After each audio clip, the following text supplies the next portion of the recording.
Ал енді мына әлеуметтік желідегі мүмкіні болса қолдан келгенше садақаларыңызды салсаңыздар екен деп жатқандары сіз бен біздің ұрпағымыздың, еліміздің болашағы Нұр Мүбарак Ислам университеті мен басқа да қалаларда салынып жатқан қарилар медресесі және қыздар медреселеріне бір кірпіші болса да қалануына қаржылай жәрдем беріп, сауабына ортақтасыңыздар деген ұстаздарымыздың ұсынысы. Әлбетте, жолыңызды ашқыңыз келсе, ауруыңыздан айыққыңыз келсе, жасыңыздың ұзаруын қаласаңыз, сіз де жаннат жолына үлесіңізді қосыңыз. Несі бар?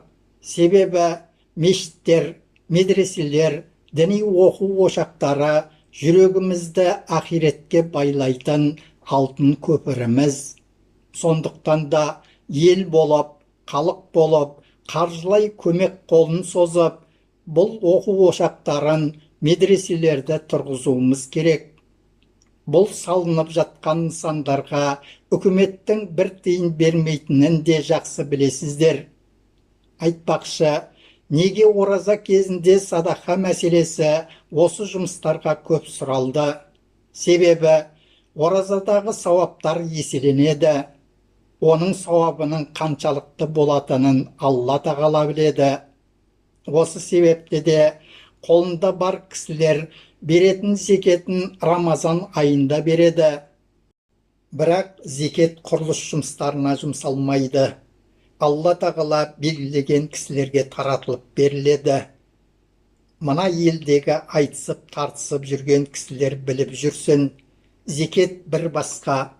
Ол байлығы бар, нисап көлемі жетіп артылатын адамдарға міндеттелген нәрсе. Кімге беру керек екендігін Алла тағала белгілеп қойған. Пітір садақасы ол бір басқа. Ол тек қана Рамазан оразасында кісі басына берілетін жан басының садақасы. Мұны пайғамбарымыздың саллаллаху алейхи уассаламның заманында құрма немесе арпадан мұқтаж пақырларға таратып, айт күні қуантқан.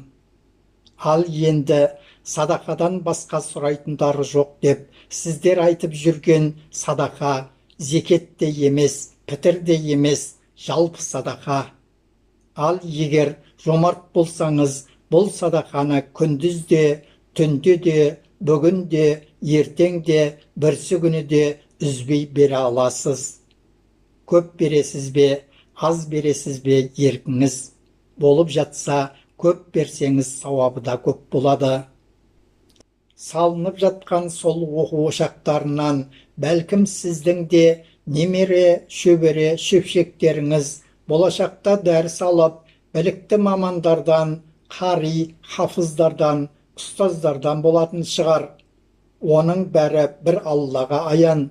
Сондықтан да несі бар? Сіз де сол оқу ошақтарының бір кірпіші болса да қалануына септігіңізді тигізіп, садақаңызды беріңіз.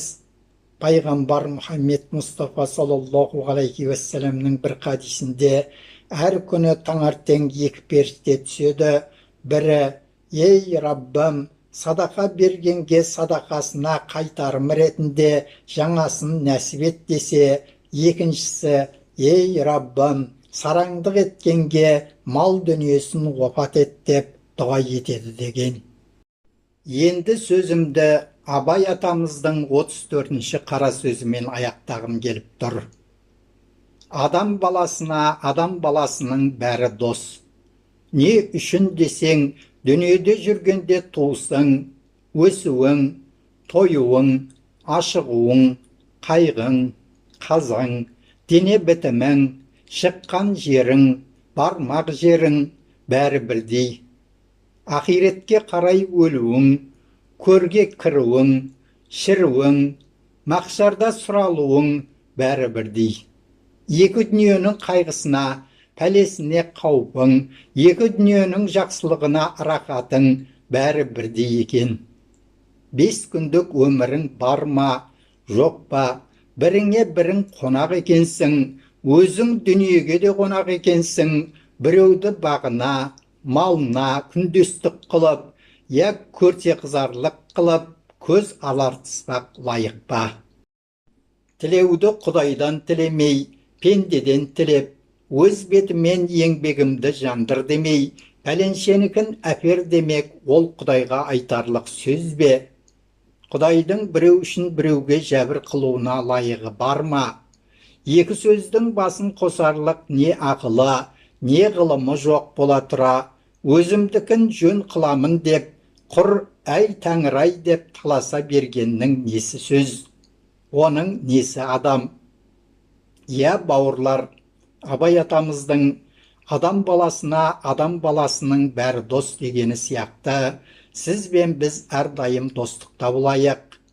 Асыл дініміз исламды көтеруге ат салсайық, бір-біріміздің аяғымыздан шалмайық, ғайбаттамайық, діндарларымызды қуаттайық, діни ғимараттарымыздың көтерілуіне үлесімізді қосайық. Алла разы болатын игі істерде жарысайық. Аллаху әкбар.